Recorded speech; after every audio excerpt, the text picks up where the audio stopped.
Welcome to our Diversity, Equity, and Inclusion speaker series. This is the last one of the fiscal year, and we are celebrating Immigrant Heritage Month.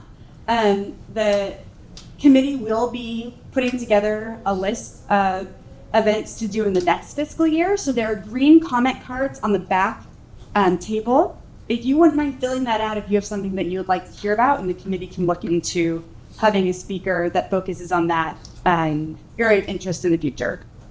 And their next event is Las Posadas, which will take place on December 18th at the Community Center. So getting to our speaker this evening, I have the pleasure of introducing Teresa Alonso León, and she's the founder and president of Paracata Consulting LLC. Her business aims to help people, organizations, agencies, and the public and private sectors with leadership, professional, and educational development. Teresa is a former member of the Oregon House of Representatives, representing the 22nd District, serving 3 terms from 2017 to 2023. The daughter of a migrant farm worker, Teresa became the first Indigenous immigrant Latina to be elected to the Oregon legislature. Teresa holds a bachelor's degree from Western Oregon University and a master's in public administration from Portland State University. Education was Teresa's path to success, and as a legislator, she became the first Latina chair of the Oregon Education Committee, and in 2022, the National Hispanic Caucus of Latino Legislators named her the Legislator of the Year. Teresa served on the Healthcare Committee, where she championed healthcare equity, and as a legislator, she helped pass some of Oregon's most historic policies: Oregon's driver's license, family paid and medical leave, increased access to healthcare, universal representation, among many others. She's also passed the most equity-focused education policies in Oregon's history to ensure educational opportunities and access are available to all Oregon students from birth through their career. So welcome, Thank you so much for that introduction. Let me make sure my little button thingy is functioning. Buenas tardes, good afternoon. So lovely that you chose to spend your time here today as opposed to chilling at home. We wouldn't miss it. Thank you, thank you. So I am Purépecha. I am indigenous from the state of Michoacán. And thank you. Who's from Michoacán here? Oh, wonderful, wonderful. So those of you who don't know about the Purépecha people, our empire expanded beyond the state of Michoacán into Guanajuato, Guerrero, and Jalisco. In the 14th century, the Purépecha people were so strong that they were able to fight off the Aztecs as they were trying to conquer eastbound. So they would conquer a lot of small villages and indigenous communities, but when they came to the state of Michoacán, my people were able to say, or my ancestors were able to fight them off, and they were trained warriors. That's what they did. But of course, they lost the empire in 1530 to Europeans, mainly because they brought a lot of diseases and infections, and indigenous people couldn't ward that off. We just weren't used to, we weren't used to those kinds of infections and diseases, and a common cold back then, wasn't normal for the indigenous people. What's that? People from England? People from Europe. I mean, they, everywhere, yeah. So Michoacán means the place of fishers. There's a lake in the state of Michoacán that's called Pátzcuaro. And around the lake are a bunch of little villages. And among those little villages is my village, San Jerónimo Purenchecuaro. And so we're named Purépecha, but our language is also called Purépecha. And so I don't speak Purépecha. I know some words. Some people ask, well, is Paracata Purépecha? It is. It means butterfly. And so butterfly to me is a symbol of many things, including transformation. That's why I decided to name my company Barakata, because it's transformation. The work I do is transformational. And lots of other descriptors. This is my mom and dad. This is me on the day that I got sworn in as the first indigenous immigrant Latina legislator. This is the third time my dad wore a suit. My dad is a t-shirt and jeans kind of guy.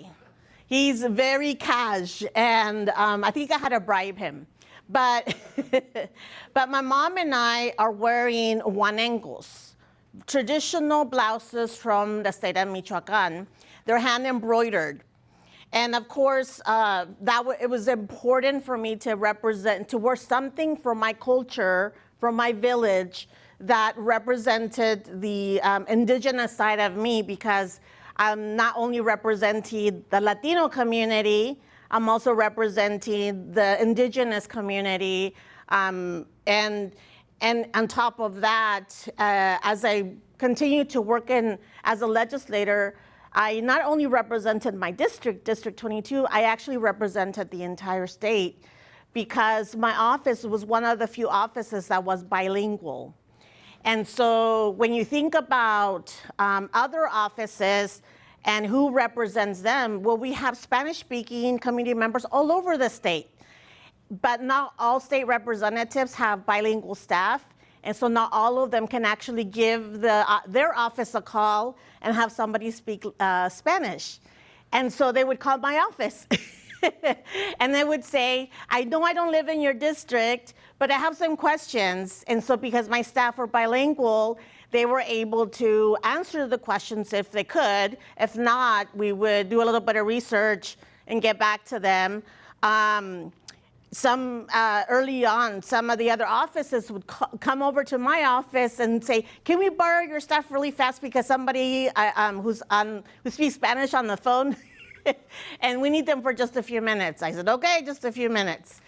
But, so this is something that's important that I want to talk about too, is language access. And it's something that I ended up doing at the Capitol. And I'll talk a little bit about that in a minute, but, so which one of these two little girls do you think is me? The one on the right or the one on the left? The right. Okay, the right. Everybody agree? The one in the pink sweater, maybe this is your pink sweater, or a blue and red? Red and blue. Red and blue? Well, you guys are wrong. That's me, my little pigtails, and my little pink sweater, and my pink pants, my little Adidas shoes. So I came here when I was 4 years old. And I'll share a little bit of the journey that actually took place. My dad was already living in Clackamas, working for a farmer.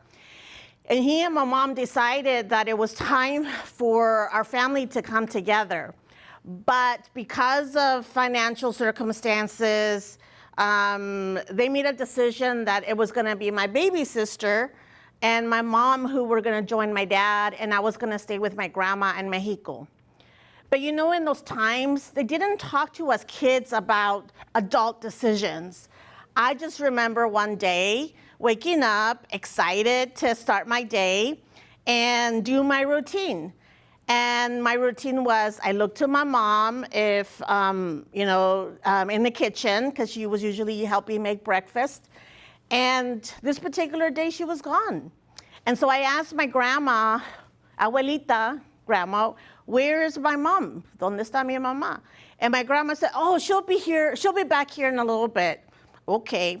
So usually when my mom would leave the house early, it was either to wash clothes over by the lake. So she would take a basket and wash clothes over by the lake. Or because we didn't have a water system back then, they would have freshwater places. And so they would take their cántaros, their jugs, and get fresh water and then bring it back. So those were the two reasons. Sometimes my mom, I woke up and my mom wasn't there. But this particular day, my mom wasn't coming back. And so I started wondering, where is my mom? So then my parents said I was a little traviesa when I was little. Traviesa means like curious. and so maybe a little naughty too. And I just remember feeling this pain of, why isn't my mom coming home? Did she get lost coming home, right? So I'm 4 years old, wondering where my mom went. And the more curious I got, the more adventurous I got. And so I decided that I was gonna go find my mom. I woke up one morning before anybody else and walked over to my other grandma's house by myself. And I had never walked to my other grandma's house by myself. And I knocked on the door and I said, "Hi, abuelita, hi, grandma. Do you know where my mom is?" And unfortunately, the response was very consistent. "She'll be back soon." And then days passed and she wasn't back.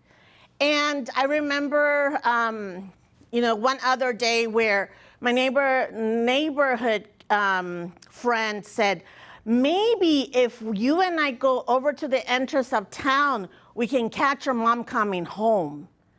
And so I said, "That's a good idea," as a 4-year-old. And so we both went over to the entrance of town, and we sat on top of this giant boulder, waiting to see if we can spot my mom, and we even played a game, see who spots my mom first. And then the neighbor started telling my grandma, "Do you know that Teresita?" They called me Teresita. "She is at the edge of town." And so my grandma heard, she came and she grabbed me, and I got spankings because she got so scared. And back then, spankings were like a good thing and a bad thing, I don't know. But I got spanking. And she said, "Oh, you scared me. I can't believe you came out here by yourself." She didn't know how courageous I was, and that's how determined I was to find my mom. And many months passed, and finally, I came to a point where I needed somebody to explain to me what happened. And what ended up happening, right when I was like ready to be the big kid and want somebody to explain things to me, I met an auntie that I had not met before who lived here in Oregon. And my grandma said, "You've been asking about your mom.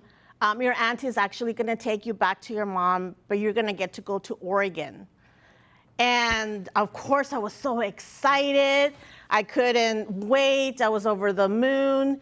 And so the day came where, we were waiting by the bus, and we met, and my grandma gave me we're Catholic, so she gave me the sign of the cross and sent me the positive blessings. And I left with my auntie and a woman who was her friend, who I had not met before, but that was the adventure I was gonna go into.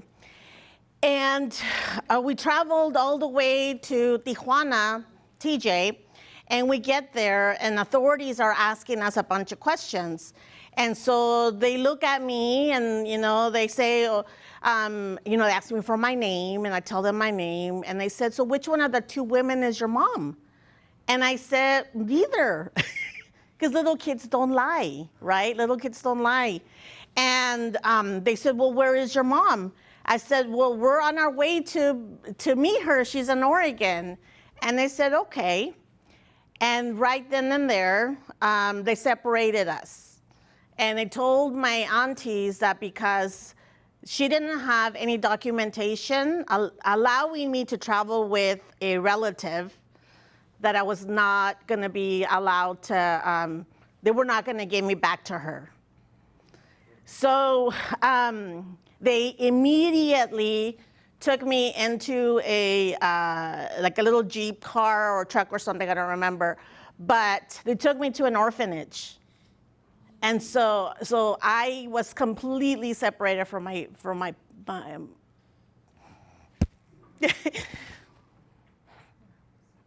I processed this a lot. I've talked about it a lot, but today, maybe it's just everything that's going on, right? And it's hard for little kids. This is, yeah. Under this administration, it's bringing back a lot of feelings. And it just makes me think about all the sacrifices that our families make to come to this country. And now all the sacrifices that they made to live in this country make positive impact in the community, and now they're being separated again.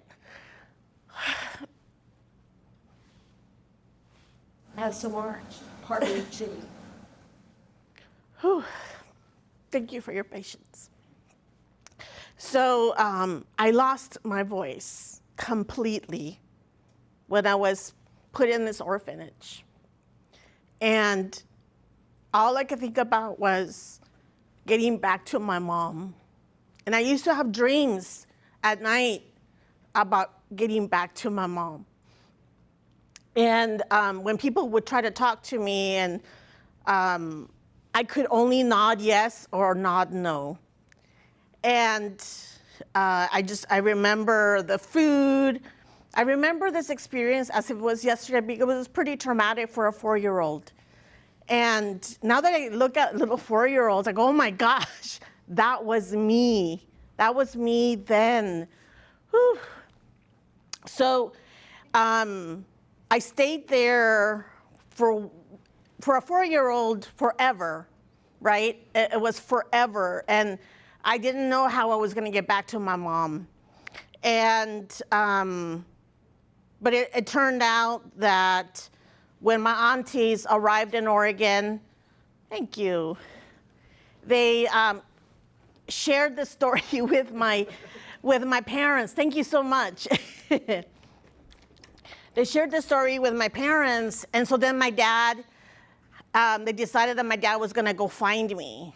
And they couldn't remember what orphanage it was. They could only remember around the area.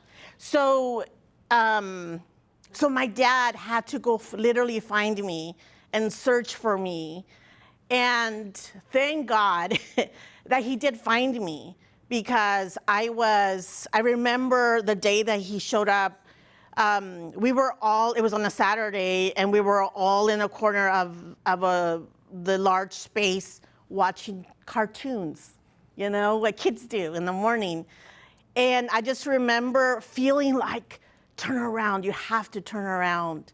And so I'm watching TV, and then I feel it, and I turn around, and I see this man standing at the very entrance of the building, and I know him. You know, I'm like, I know him. And so then I'm like as a little girl, I'm like, is that my dad? It looks like my dad. I think it's my dad. And then I just turn around and run towards him and hug him. I mean, not even thinking twice about this man, whether he was really my dad or not. I knew he was my dad. And my mom said that my dad had only visited us a couple times since I was a little girl. But, you know, when they say in Spanish, el sangre llama, right? Your blood knows, right? Blood knows blood. And so I just remember squeezing my dad and just having a sense of relief that he found me, because that would mean that would be that much closer to my mom.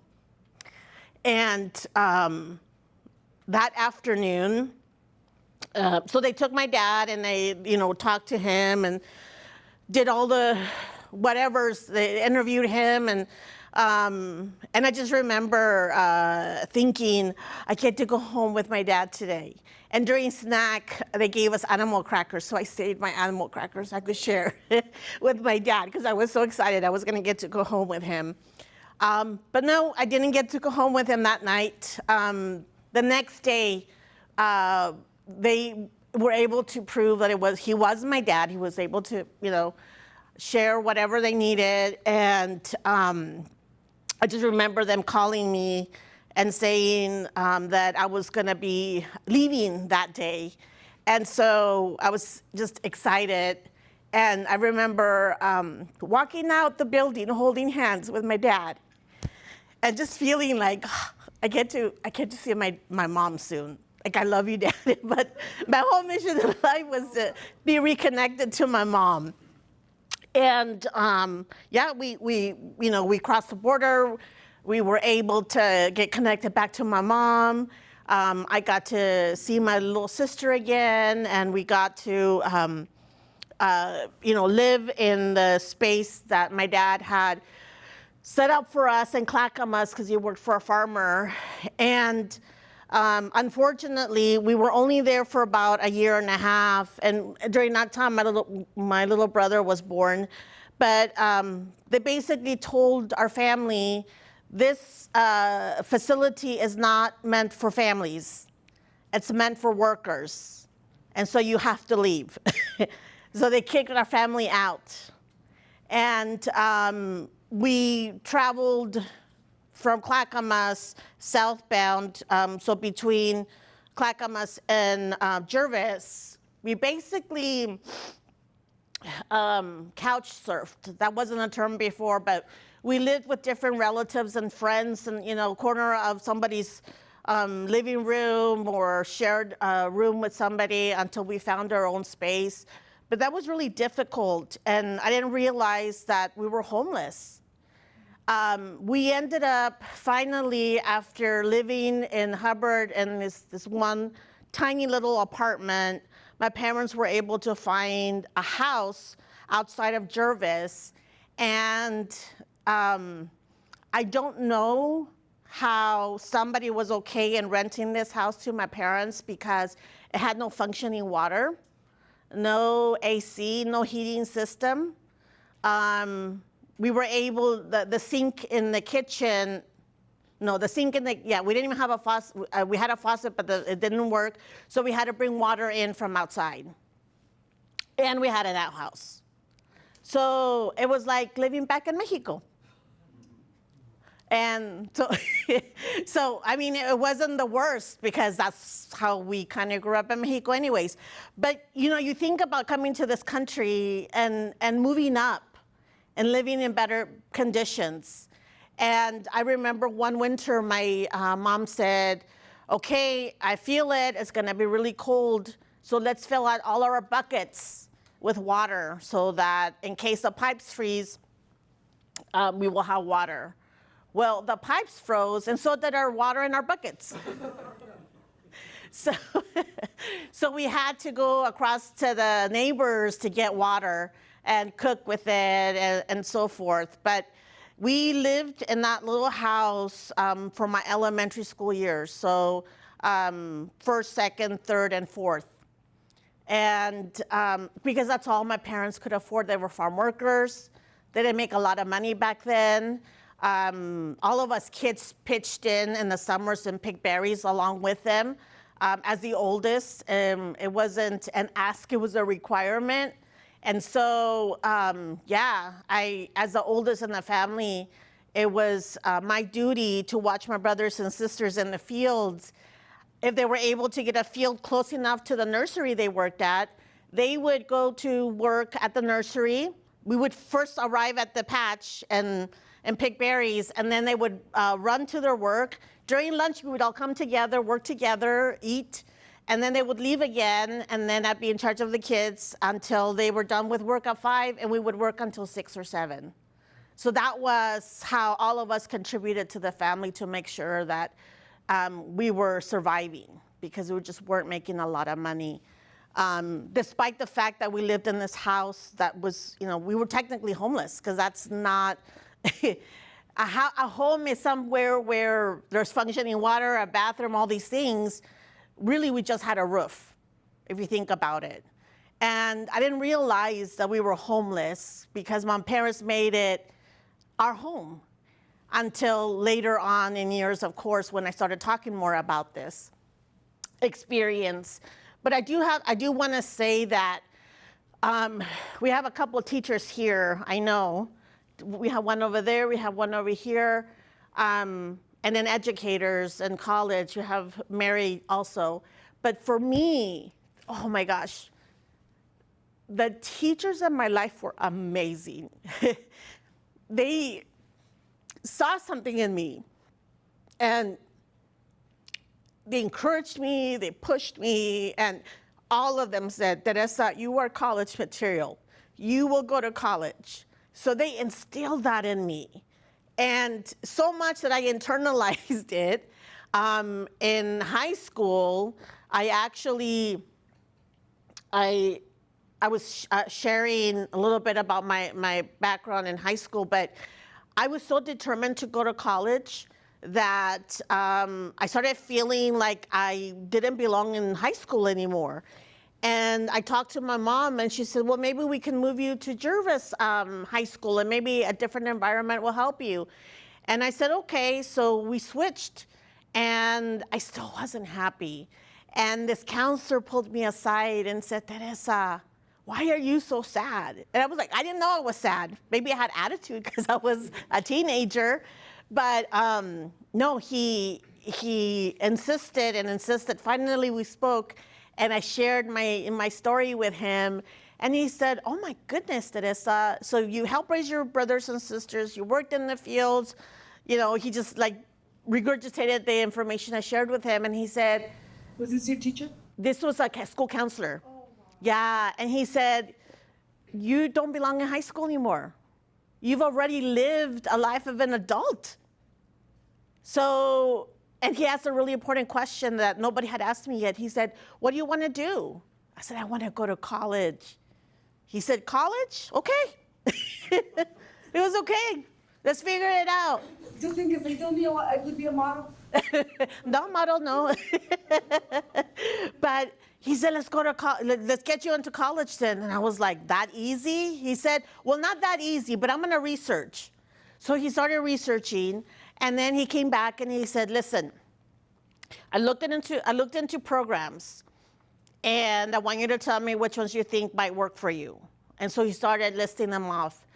And then he mentioned that U of O had a program called the High School Equivalency Program.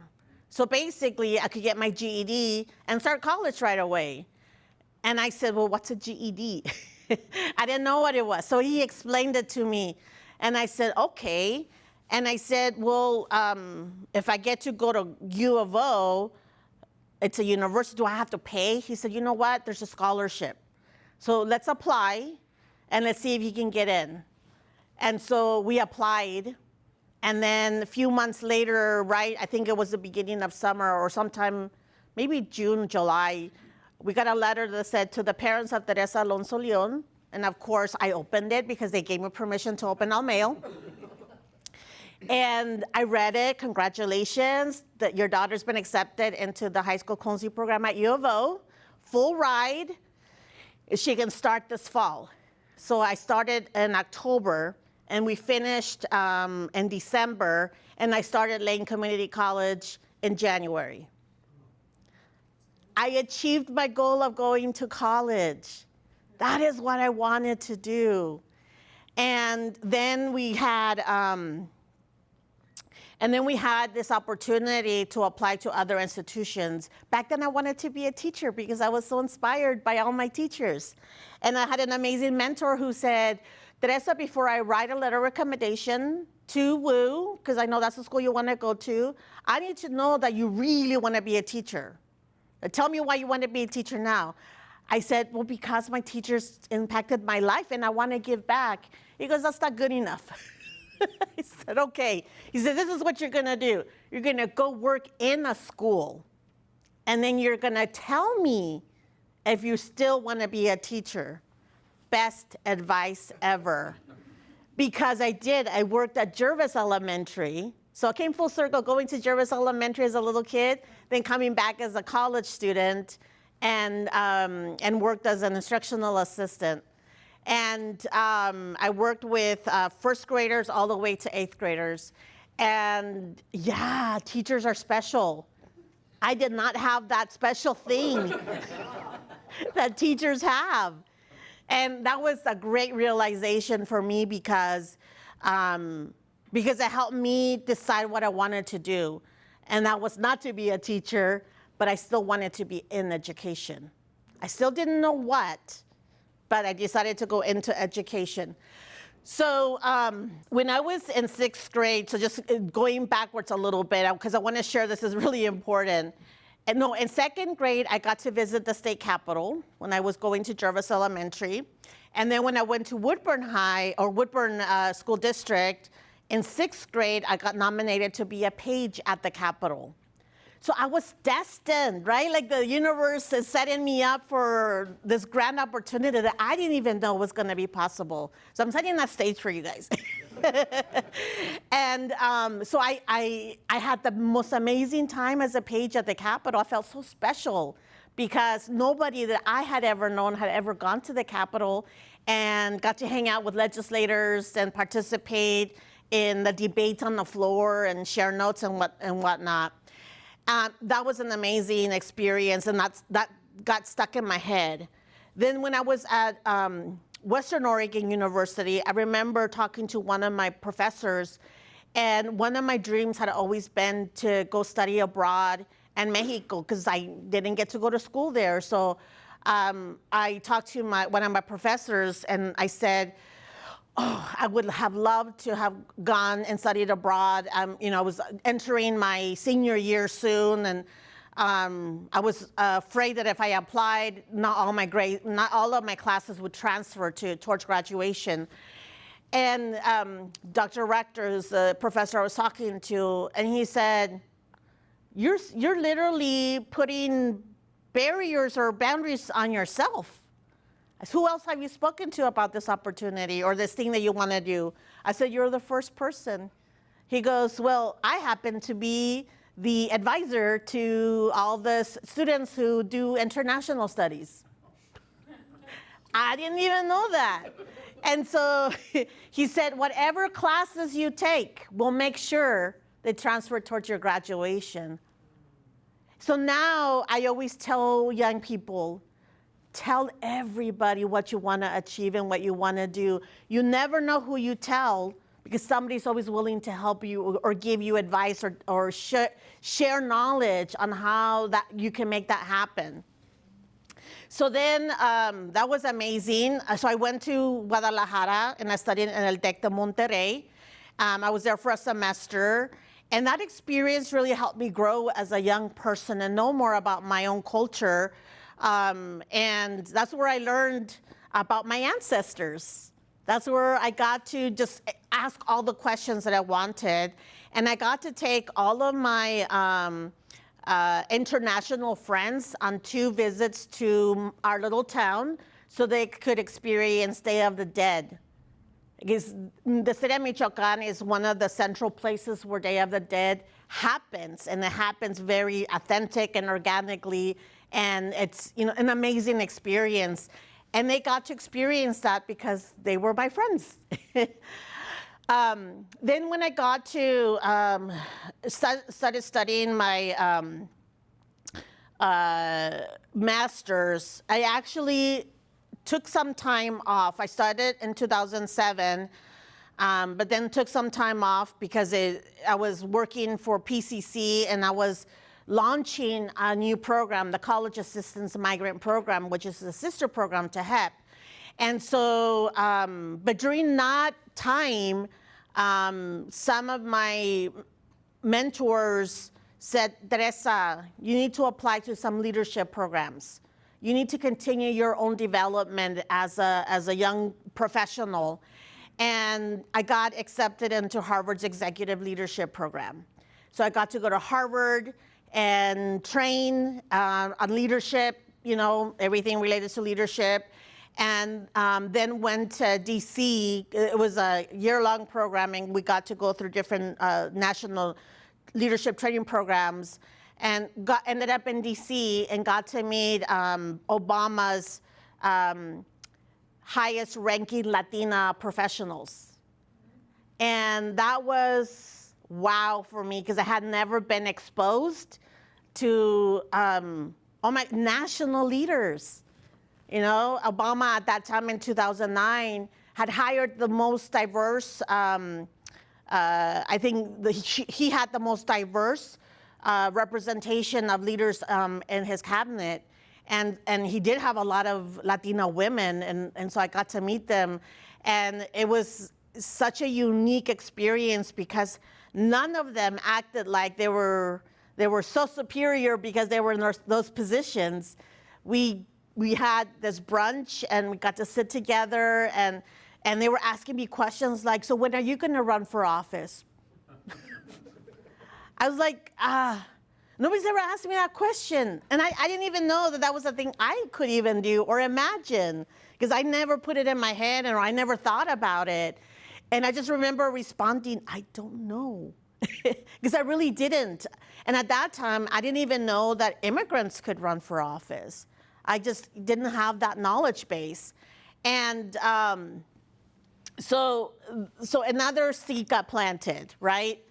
And then I went through other leadership programs like Unidos and ALF, and there's a few others that I don't list here, but just I want to acknowledge the importance of continuing your professional development. It's really important. When there's opportunities, do it. You know, go to as many as you can, because it's always helpful. You always learn something. So then I became a citizen in 2013. No, just kidding. That's wrong. 2012. It was before my appointment to the Woodburn City Council. So yeah, 2012, and it was a fun experience because everything happened so fast. I remember going into my interview in the morning, and I passed all the questions, and then they said, so what do you have going on this afternoon? I said, nothing. Well, can you come back for the ceremony? I said, today? Yes, today. So I stayed in Portland. So I couldn't call I called some friends, obviously. Everybody was at work. So nobody got to see me get my see me become a citizen. So this is after our actual ceremony, this picture up here. And I asked somebody, can you please take a quick picture of me? And so that's me becoming a citizen. So that was in 2012. And then in 2013, I started getting phone calls from people. Teresa, we want you to consider the opportunity and be appointed to the Woodburn City Council. I was like, what does the city council do? Oh my goodness. So I started researching, and then I realized that our city did not have any people of color representing. And I thought, wait, we are 25,000 people, this is back then, and we don't have anybody on city council that looks like me? And so I thought, well, this is a calling. I will take this responsibility on. And so I followed the process. There were two or three other gentlemen running for this appointment. And I ended up being selected by the mayor, Kathy Figley. She likes to tell me that she started my political career.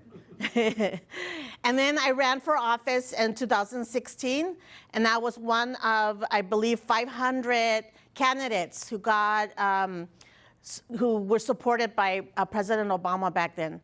So I don't know if it was 500 or 700, but anyways, under 1,000 candidates across the country who he supported, and I just couldn't believe it that I had his support. And I remember my staff saying, we want you to listen to something. And so they put the phone in my ear, and he had sent some recordings of him saying, vote for Teresa Alonso León. So if I wanted to use his voice in my communication, I could. And he couldn't get León correct. He was like, León. So he gave me different versions. I thought that was so cute. And I want to say that my campaign was the first campaign that ran trilingually, Spanish, English, and Russian. We won by a landslide. My opponent had 20 plus more political years experience than I did. But we really focused on making sure that my campaign ran and very inclusive.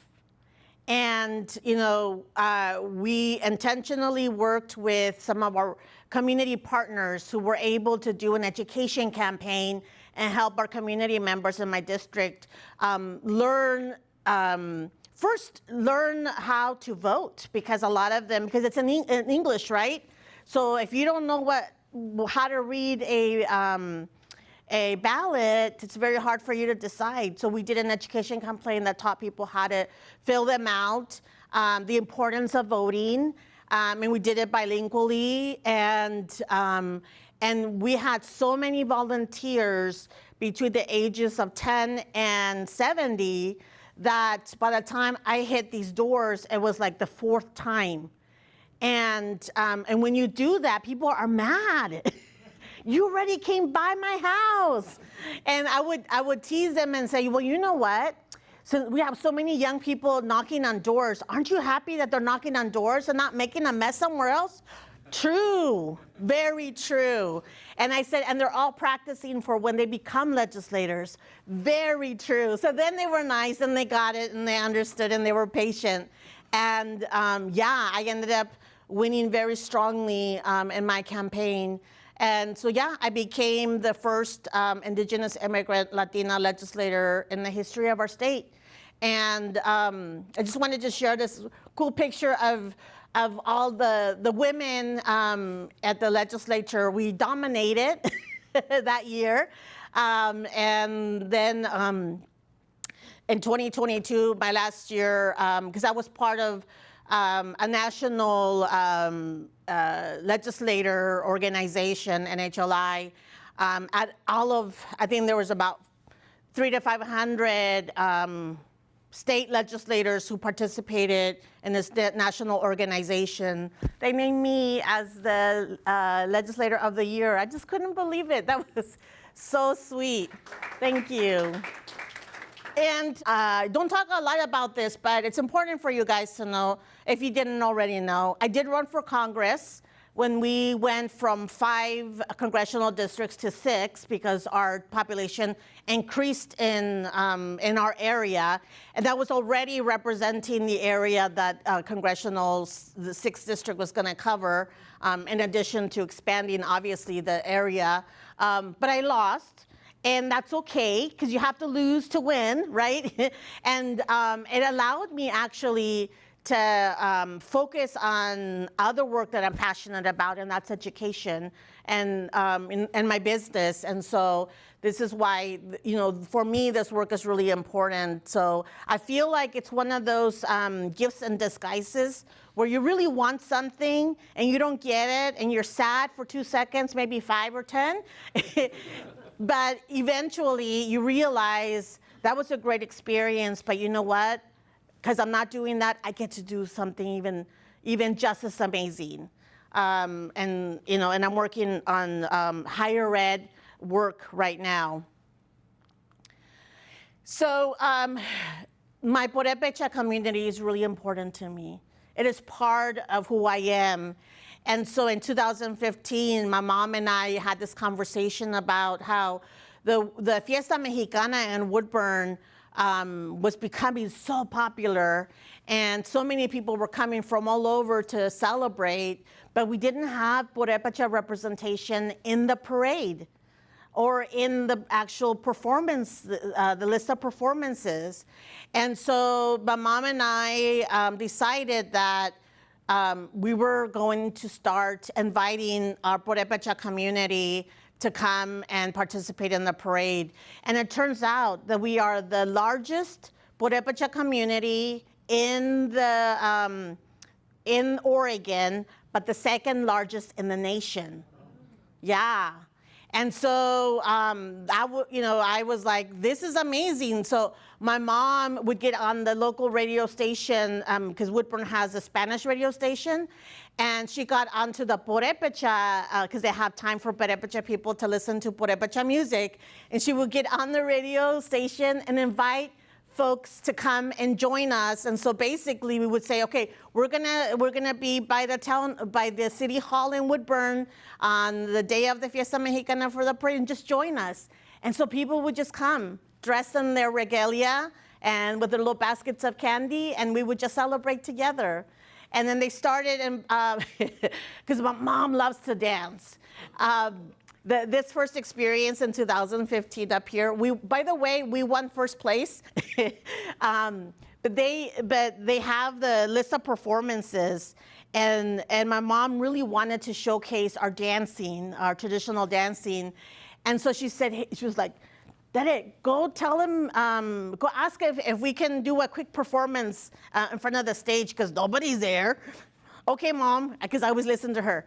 So I ran over and talked to the organizers, and they're like, hey, Mama wants to do a quick performance. Are you guys okay with it? Oh, yeah, no problem. Do you guys have music? Yes. So gave him the music, and it just drew everybody in. Everybody who was just kind of hanging out, it drew everybody in. And I had no idea, but my mom and my aunties had all prepared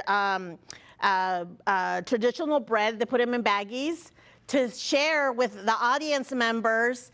And oh my gosh, it became such a popular thing that they invited us to come again the next year, and the next year, and the next year. So we've been performing at Fiesta since 2015, because my mom insisted she wanted to share that aspect of our culture.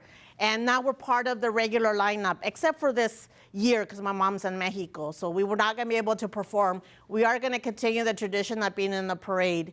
But yeah, and it helped with my campaign. It drew so many people out for people to know that I was running. And yeah, I mean, ever since the 3 terms that I served, people who run against me, but they just couldn't win.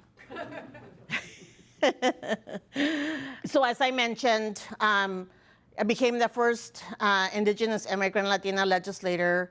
I worked in higher ed and workforce policies. I'll talk a little bit about that in a minute. I helped pass the universal representation law and strengthened a lot of laws that protect just people in general and their information. I sat on the healthcare committee and really brought up the issue around health equity. They were not talking about health equity before I became a legislator, and I started asking for not just information about how we're serving our diverse population, but I said, I want to see data. And so then they started bringing out data and helping everybody realize that we were not doing a good job in that area. So, help pass some important laws related to that. And just, a lot of policies related to economic and social justice, culturally inclusive education. It was mentioned in the intro. I worked my tushy off. I wasn't just, like I said, representing our district, but the entire state, because our communities from all over the state came to my office or called my office and said, we need your help. And oftentimes I would work in collaboration with some of the legislators and to help solve some of these issues, because unfortunately they didn't always answer the phone or didn't always answer emails. And how could they if they don't have bilingual staff, right? And so this is one of the things that I really encouraged the Capitol to really think about. So on day one of becoming a legislator, the observations that I made in attending my committees and hearings was that we were not doing a good job at making people feel comfortable coming to the Capitol, especially those who didn't speak English. We didn't have any policies that really indicated that if you have an interpreter, you should be given double the time to give an interpreter a chance to finish interpreting what you're saying.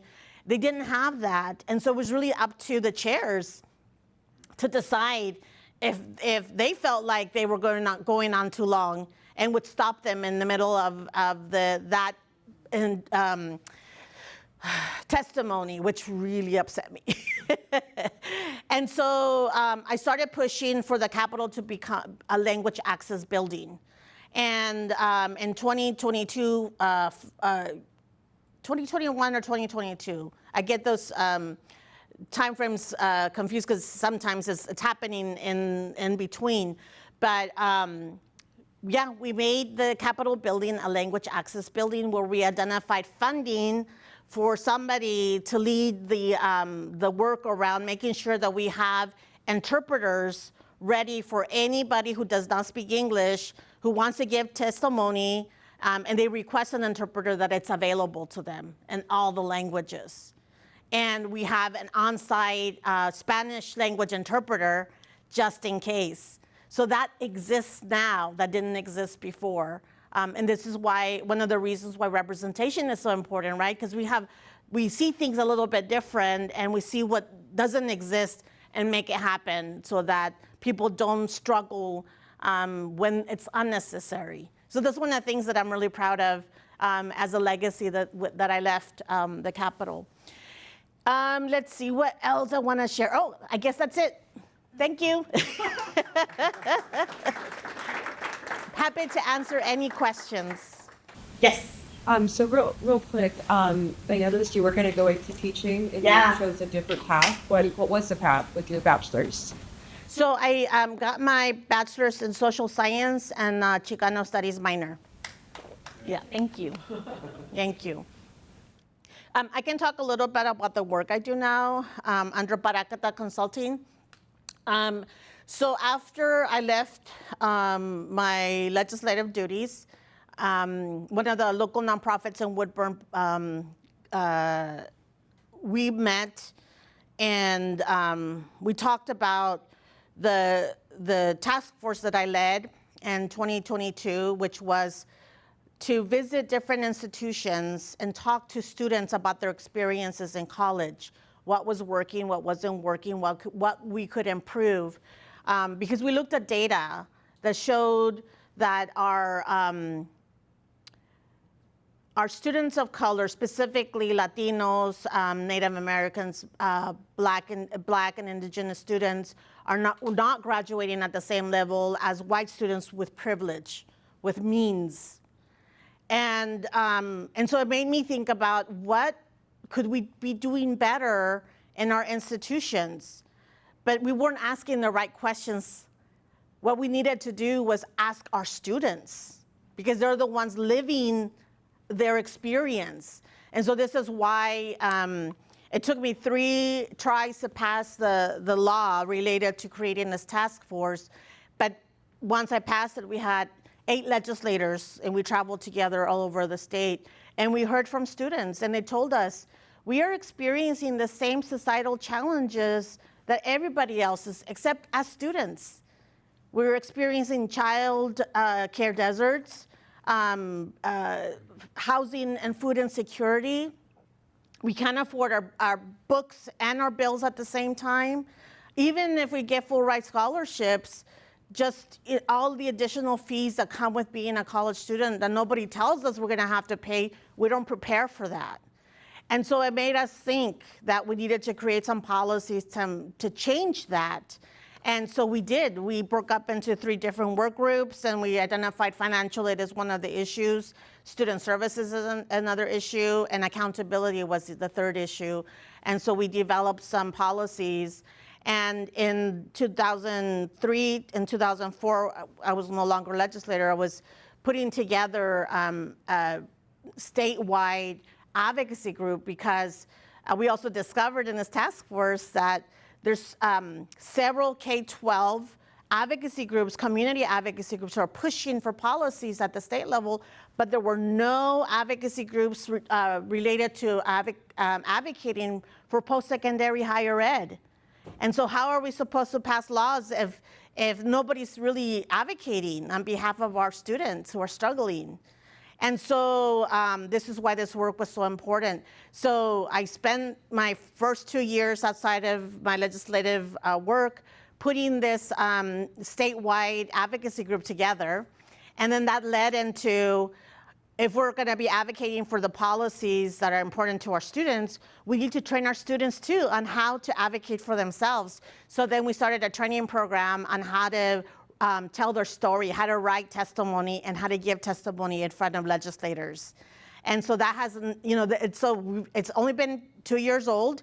And we've been very fortunate that we've applied for foundation money, and that's how we're running the program, purely by foundation money. And every single foundation grant that we've applied for, we have a 100% return rate. And I have a staff now because of this initial work, and nobody else is doing this work. So I found a niche that's really important to our community. And we're gonna transition also our trainings into Spanish so that we have our Spanish speakers also be able to participate. Because I want people like my mom and grandmas to go to the Capitol and advocate on behalf of their grandchildren or their children. Because sometimes our legislators need to hear from families and how they're struggling. They want to send their children to college, and they should be in college, but because of the way our systems are right now, Can I volunteer with you? I have time. Yes, you can absolutely volunteer with me. Yes, so our membership is all volunteer across the state.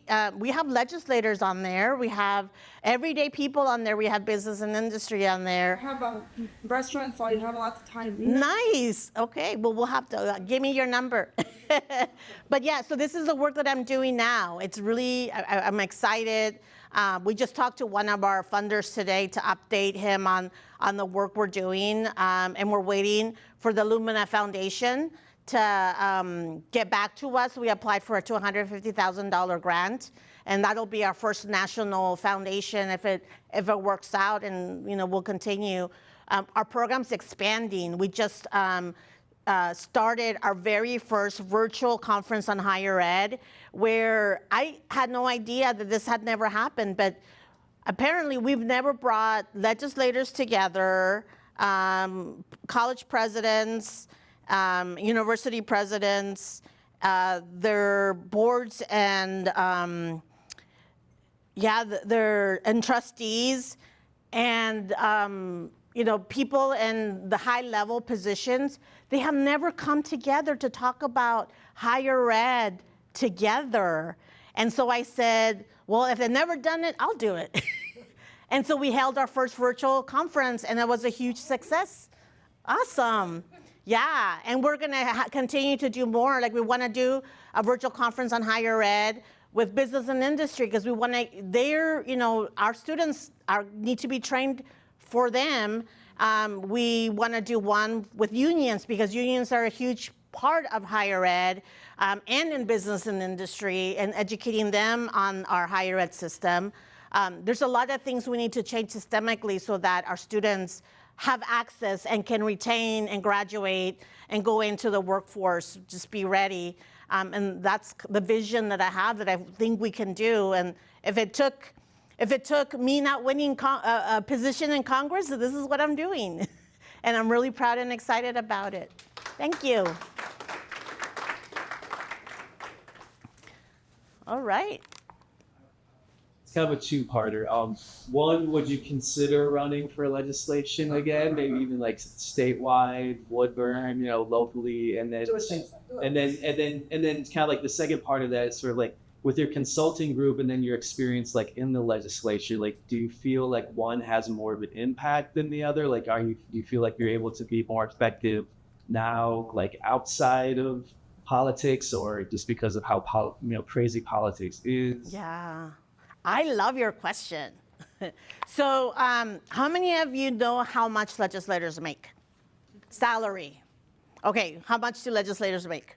I think it's $35,000 a year. $35,000 a year, you guys. Is that reasonable for people to, can we live off of $35,000? That's what I'm telling you. No. So, and this is one of the reasons why I chose to run for Congress, because they make over 100,000. And I was going into debt as a state representative.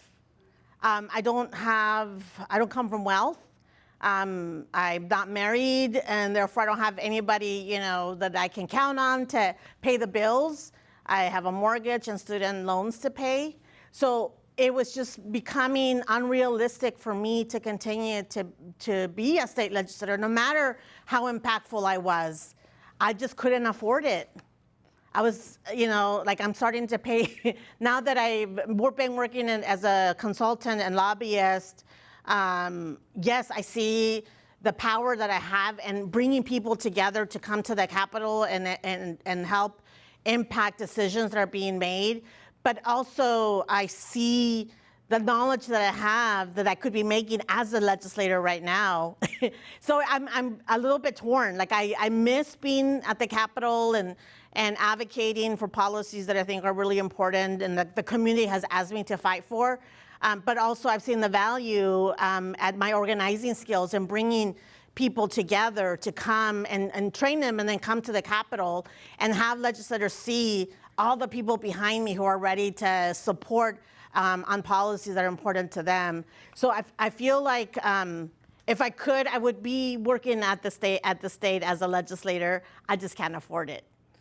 But in my business, I still get to be connected to the Capitol because I'm there as a lobbyist advocating on behalf of policies that are important to everybody, especially higher ed. And what's been amazing when I go back to the Capitol, because I was gone for 2 years, and this was my first year back, is just the love the respect that I developed at the Capitol, and the love that I received when I went back. So I got lots of hugs. We miss you, Representative. They still call me Representative. The Capitol's not the same without you. We wish you were here. So it just really, I feel really loved. And because of the relationships I developed at the legislature, at the Capitol, none of my phone calls were ever turned away. I was able to meet with every single legislator that I called and said, hey, can I meet with you and talk to you about these higher ed policies, or I'm raising money for the Greater Woodward Opportunity Center, and even I have great relationships on both sides of the aisle, and so I received the same level of respect. And some people who are offices were saying we're no longer taking meetings on this, but it's because it's you, Representative. Of course we'll make space. So for my clients, it's a win-win. Yeah. I love your question because, I could totally be there and be loving it, but I will be very poor. I can't wait. So I guess my message in this particular question is if we are able to increase the pay for legislators, let's vote yes. Let's support that, because that will allow everyday people who, don't have money but would make amazing legislators be able to represent us. And right now, that's the biggest challenge, is that people can't afford to become legislators. Yeah, thank you so much. Other questions? Yes? Well, first, thank you so much for being here and being in community with everyone here. I'm in higher education, but through the research aspect, and I'd love a few minutes to connect with you afterwards. Well, my question to you is, given the change in our administration, the status of underrepresented communities here all across the nation, what do you think is the #1 challenge that students here in Oregon are facing today? Yeah. So, this task force, when we talk about underrepresented students, it's also mentioned that undocumented students are part of our underrepresented students. And so we were very conscious when we talked to students across the state about what issues were important to them. And of course, at that time, we weren't living under this administration. We were experiencing COVID, right? And I think that whether you're an immigrant or not, all our students want the same thing. They want to be able to afford to go to college, stay in college, and be able to graduate and start their career. And our systems, the way they're set up right now, it's not that easy. It is not that easy. If you happen to become a parent while you're going to college, and we have childcare deserts, so where are you supposed to put your baby at, as you study? And certainly, all immigrants are scared right now. All of us are living in fear, whether we're permanent residents, undocumented, or our citizens, or became naturalized, or and we've not experienced that since I think the 20s, or when the Bracero program forced all the Braceros to go back to Mexico or their Latino home countries. And I think that we hoped that we wouldn't repeat that history.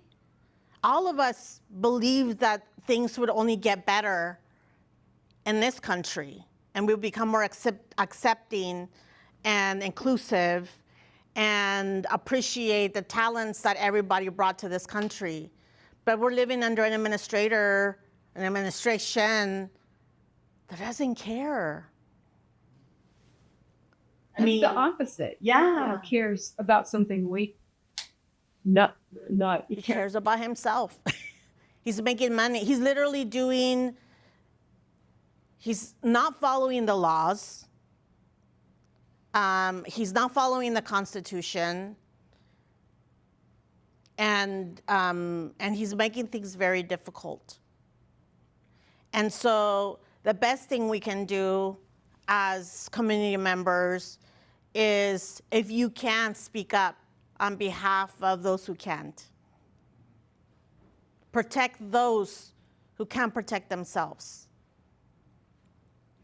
And do it safely, because unfortunately, we have the military out in force.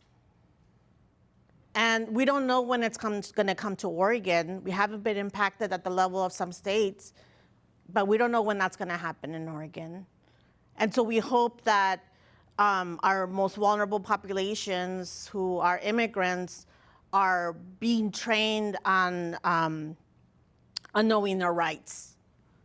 And